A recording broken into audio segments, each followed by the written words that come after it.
The year is 2009 and the first Beats Solo arrive. Everyone wants them. The design is cool, musicians and DJs are wearing them, and then 2014 Apple buys the whole company for 3.2 billion. And now 15 years later we do have the Beats Solo 4. I reviewed them and kind of hated them. Actually, it all started so well. The packaging is cool, the case is compact and feels robust, the headphones can be made really small and compact, much smaller than others. I think the design is cool too. The shape, the colors, the Beats logo, it's stylish and in my opinion better than most other headphones. Although it's mainly plastic, the build quality is also good. The soft touch surface feels pleasant. The adjustment is made out of metal, the pads are made out of vegan leather and they are very robust. The problem starts when you put on the Solo 4 for the first time. I suppressed a scream. Robin didn't when I handed him the headphones for the first time. The top pad does not feel like a pad. It feels like hard plastic sitting on top of your head. And we both still have full hair.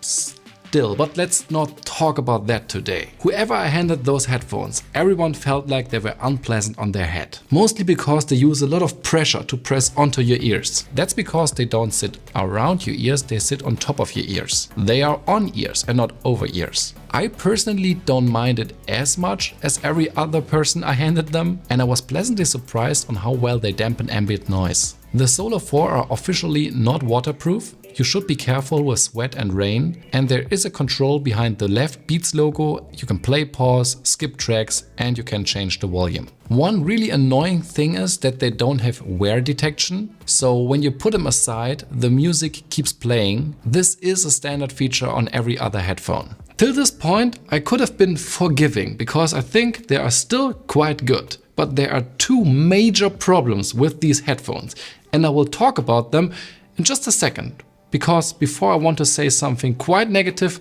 I want to be friendly and nice and tell you all the good stuff that is left. The Beats Solo 4 support fast pair with Android and iOS, which means they have a nice little pop-up when you connect them for the first time. Find My is supported on Apple and Android. I think that's very cool. iOS also supports Siri, shared audio and spatial audio with head tracking. There is USB-C and aux, so you can still listen to music even when the battery is empty. And the microphones sound very good, almost like a smartphone. It's great. Okay, let's talk about the bad stuff. In here are 40mm drivers, which is actually quite good. It's the same size like on the AirPods Max and the Beats Studio Pro, and they both sound great, and it's even larger than the Sony 1000XM5. So I was expecting good quality sound, and let me tell you, this sound is just bad. It's plain bad. It sounds wrong in a way. I don't even know how to describe it. It sounds like an untuned instrument to my ears. The highs, the mids and the low end is so compressed and all at the same place.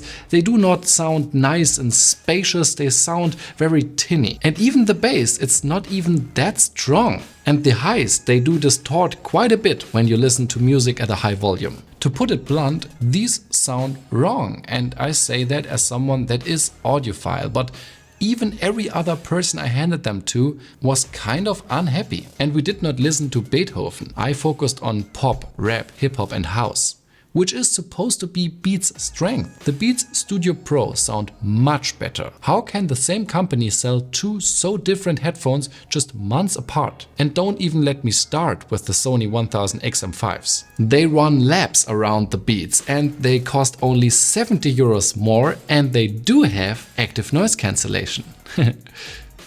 Yeah, you hear me right. These ones don't have ANC, so they can't suppress or enhance your environment.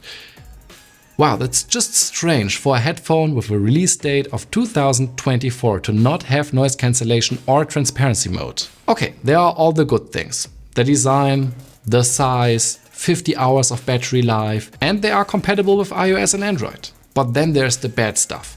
Comfort, sound, noise cancellation, and even the price. It's 230 euros, which is quite expensive for headphones like these. A while ago I tested the top 5 over-ear headphones with active noise cancelling, and in that video there are better alternatives for the same money. So I hope they improve on them and there will be a successor soon, because these aren't it.